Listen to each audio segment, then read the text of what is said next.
Hari ini kita nak sambung siri kedua dalam siri Technical Tayar dengan 2B Performance. Aku nerd rider yang sangat obses dengan racing motor. Bila kita cerita pasal tayar motor, selalunya dalam otak kita ialah lagi mahal, lagi bagus. Satu lagi, kita cerita lagi tinggi level grip dia, lagi bagus. Secara basicnya, ada betul dia. Lagi mahal dan lagi grip, mestilah lagi bagus. Tapi sebenarnya cerita dia panjang lagi. Yang sebenarnya, kita kena faham apa keperluan dan kegunaan kita. Salah satu faktor yang kita kena ambil kira ialah heat cycle sebiji tayar. Itulah yang kita nak cerita untuk kali ni. Getah ni, dia ada heat cycle dia yang tersendiri. Perasan tak? Contoh macam tapak kasut. Kalau dia duduk dekat rak belum pernah pakai, lama dia tahan sebelum dia hancur. Tapi kalau kita dah pakai sekali, lepas kita simpan dalam rak, sekejap aja dia punya tapak tu dah berderai. Macam itulah sifat getah. Bila dah digunakan, dia ada heat cycle dia yang tersendiri. Jadi untuk tayar, mengikut kategori dia pun ada heat cycle dia yang tersendiri. Untuk fahamkan benda ni, sekarang kita cuba bayangkan sebiji tayar pada sebuah motor. Masa parking dia sejuk. Bila kita start, kita guna untuk pergi kerja, dia akan memanas dan pergi ke operating temperature dia. Sampai tempat kerja, kita parking balik, tayar tu pun sejuk balik. Sampailah nanti kita nak balik kerja, benda yang sama berulang. Keadaan tayar ni daripada keadaan sejuk, pergi ke operating temperature, kemudian sejuk balik, ini dah dikira satu heat cycle. Jadi pergi balik kerja, kita ada 2 kali heat cycle. Kitaran haba bahasa Melayu dia. Untuk setiap satu heat cycle ni, tayar tu akan degrade. Grip dia akan berkurang, tayar tu makin keras lah, senang cerita.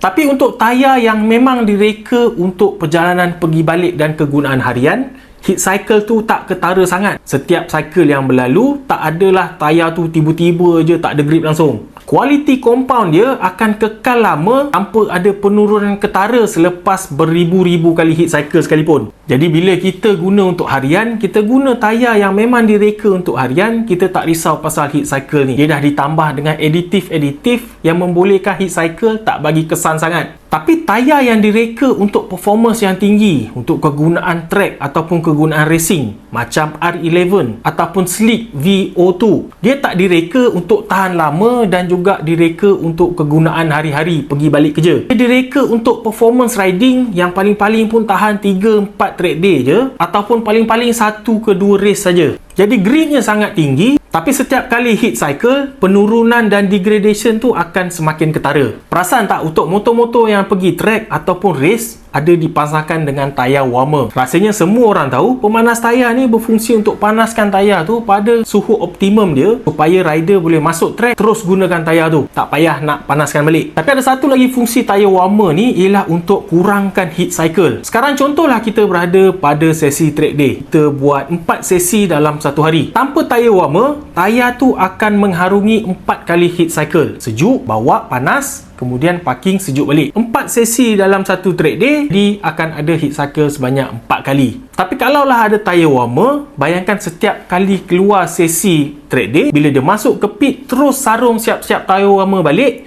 Jadi suhu dia kekal pada suhu optimum dia. Lepas habis sesi hari tu, 4 kali keluar, barulah tayar warmer tu dibuka. Jadi berbanding dengan kes yang pertama tadi, 4 kali heat cycle, sekarang ni cuma 1 kali heat cycle aja terjadi pada satu track day, sebab ada tayar warmer. Jadi cuba korang bayangkan kalau korang gunakan tayar race ni, tapi untuk daily. Bukanlah nak kata tak boleh, tapi tayar tu akan degrade dengan sangat cepat, sebab hari-hari kita buat heat cycle berkali-kali. Jadi bukanlah tak boleh, tapi adalah sangat rugi. Jadi contoh tayar yang sesuai untuk kegunaan hari-hari macam ni ialah Bridgestone S22 Hypersport. Dia tak sensitif dekat heat cycle macam tayar racing, tapi dia bekalkan dengan grip yang cukup untuk kegunaan harian dan juga sekali-sekala nak ride agresif sikit ataupun masuk track pun masih boleh diterima lagi. Jadi untuk rider yang lebih berat ke arah performance, motor guna daily tapi jarang-jarang. Dia banyak berjalan dekat weekend aja, sama ada ke track ataupun naik ke jalan-jalan berliku di Karak dan Awana. Contoh tayar yang sesuai untuk range macam ni ialah Bridgestone RS10 dan juga RS11. Hasilkan grip yang tinggi, tapi taklah sampai sensitif sangat sampai terpaksa gunakan tayar warmer. Cuma janganlah dibandingkan dengan sebuah S22 tadi yang confirm tahan lagi lama. Jadi tak semestinya lagi mahal ataupun lagi grip sesuai untuk kita. Dia sebenarnya bergantung kepada penggunaan kita. Jadi untuk next series, kita cerita lagi apa faktor lain yang kena diambil kira dalam pemilihan tayar.